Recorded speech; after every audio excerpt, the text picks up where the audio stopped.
Prezados alunos, sejam bem-vindos à disciplina de Redes Públicas de Cooperação Local. Nessa semana, estaremos estudando as redes de prestação de serviços públicos.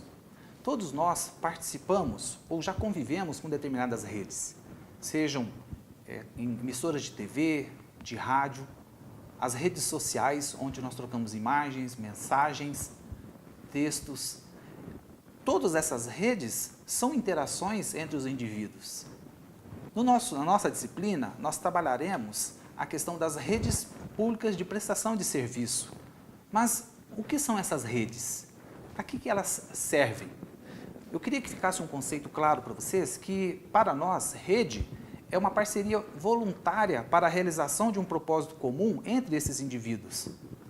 Na existência ou na possibilidade de uma articulação entre esses entes, a pessoa, o indivíduo ou as empresas, na realização de objetivos comuns, a isso nós caracterizamos hoje rede de cooperação e como nós estamos falando de entidades públicas, nós denominamos de redes públicas de cooperação local. Por que local? Porque nós trabalharemos nessa disciplina as relações entre os entes envolvidos com a sociedade, mas de maneira municipal e estadual. É importante deixarmos claro que qual tipo de redes nós estamos falando. Se são redes sociais ou redes interorganizacionais. Nós trabalharemos nessa disciplina as redes interorganizacionais, ou seja, aquelas redes de entidades que se articulam de forma mútua para o bem comum. Quando falamos em redes públicas de cooperação, gostaria que ficasse muito claro a seguinte situação. Quais redes nós estamos falando? Então, para entendermos essas redes, vamos observar o slide. Nesse slide, nós observamos 4 campos de atuação. O campo interpessoal, o campo dos movimentos sociais e o campo Estado e políticas públicas. O 4º campo é o campo da produção e circulação. Esses 4 campos estão relacionados com seus atores e com as suas características específicas. No campo interpessoal, nós entendemos que é o campo do indivíduo. O ator principal é o indivíduo que interage com essa ação. Quais são as suas principais características? A informalidade, o interesse e os valores comuns entre esses indivíduos e a troca ou ajuda mútua entre os parceiros. As interações entre esses indivíduos ocorrem de forma horizontal, mas o engajamento dessas pessoas são voluntário.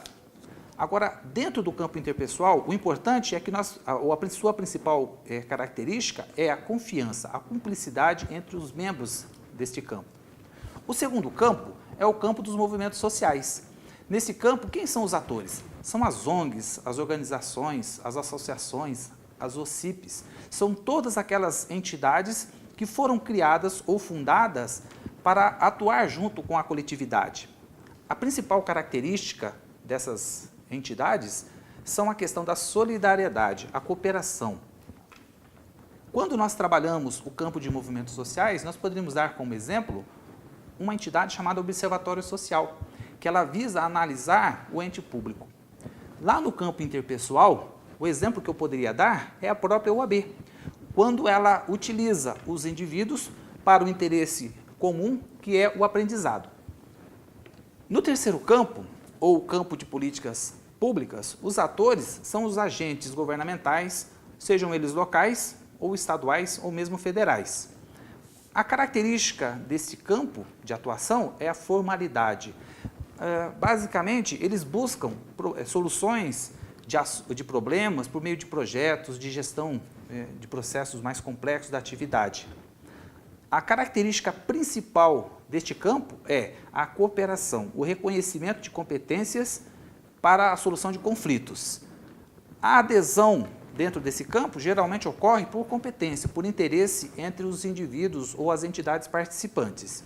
Mas o que chama a atenção dentro do campo Estado e políticas públicas é a racionalidade, a comunicação entre o indivíduo e o seu projeto. E o último é o campo da produção, da circulação. Dentro desse campo, quais são os atores? Os agentes econômicos, os produtores, os fornecedores de matéria-prima, ou seja, são aquelas entidades que buscam a produção. A característica principal deste campo de atuação é a reciprocidade, a confiança entre os atores e a competição ocasionada dentro desse campo de atuação. Uma das características que nós devemos também destacar dentro desse campo de produção é a flexibilidade de longo prazo para a execução dos projetos. Resumindo, portanto, nós poderíamos dar como exemplo o seguinte fato. Para o campo interpessoal, um exemplo seria a OAB, a interação entre o indivíduo e o conhecimento mútuo entre as pessoas que a trabalham. No campo dos movimentos sociais, o exemplo seria o Observatório Social, atuando no bem da coletividade, no controle das ações públicas. No campo do Estado, nós temos o SUS, que é o Serviço de Saúde, onde o Estado beneficia a coletividade com a saúde. No campo da produção, nós temos o SENAI.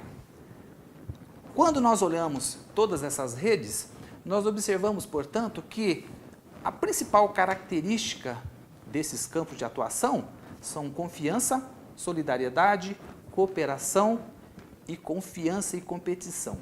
Quando nós compreendemos essas redes e nós trazemos para dentro do campo público, nós observamos que os indivíduos trabalham com a coletividade. Vamos dar uma olhada no próximo slide, que trata da cooperação local. O foco nos aspectos formais entre essas relações, elas estão divididas em dois grupos, a instância da federação e os setores. A instância da federação, ela fica caracterizada pelo ambiente federal, estadual e municipal. Quando nós analisamos a classificação desse campo social do ponto de vista dos setores, nós entendemos que essa comunidade ou essa sociedade, ela está dividida em comunitária, o terceiro setor e o privado. A comunitária com as suas ações, com as suas associações de bairro, com as suas atividades ou entidades que buscam o bem comum local. Dentro do terceiro setor, nós observamos as fundações, as ONGs, as OCIPs, aquelas entidades que buscam projetos para a atenção da sociedade. E no ambiente privado, aquelas entidades, empresas privadas, que atuam de forma efetiva na comunidade. A relação de desenvolvimento local e redes públicas de cooperação, ela está muito ligada entre o desenvolvimento local e essa relação com o cidadão. Quando nós trabalhamos redes de cooperação local, deve ficar claro para nós como é que ocorre essa relação. Observamos, então, dentro do desenvolvimento local, que ele está dividido em 4 categorias: a descentralização, a sustentabilidade, a multidisciplinariedade e a intersetorialidade. A descentralização é a característica de não ficar exclusivamente ao Estado a responsabilidade de mostrar o seu serviço. A sustentabilidade tem a ver com projetos socialmente ambientais, aquele onde o projeto não trará para a sociedade outros problemas futuros. A multidisciplinariedade deve haver com a relação entre os vários ramos do conhecimento. Aqui deverá haver uma interação entre as ciências em prol dessa sociedade. E a intersetorialidade deve haver com a relação entre os diversos segmentos da sociedade: indústria, comércio, prestação de serviço. Essas 4 categorias ficam subentendidas em redes públicas, que nós denominamos tecnoeconômicos, político-institucional e socioambiental. Dentro do grande grupo técnico-econômico, nós observamos as redes públicas de cooperação local voltados para a produção e circulação de mercadorias. Dentro do grande grupo político-institucional, nós observamos as redes públicas de cooperação local focados ao Estado e as políticas públicas voltadas para essa sociedade. E dentro do grande grupo socioambiental, observamos as redes públicas de cooperação para os movimentos sociais. Portanto, todas essas redes públicas ficam voltadas para o atendimento ao cidadão. Quando nós observamos essa relação entre desenvolvimento local e cidadão, nós entendemos a importância dessa rede. A relação desenvolvimento local e redes públicas de cooperação, elas são relacionadas quando esses 4 setores conseguem convergir para o bem social do cidadão ou da sociedade.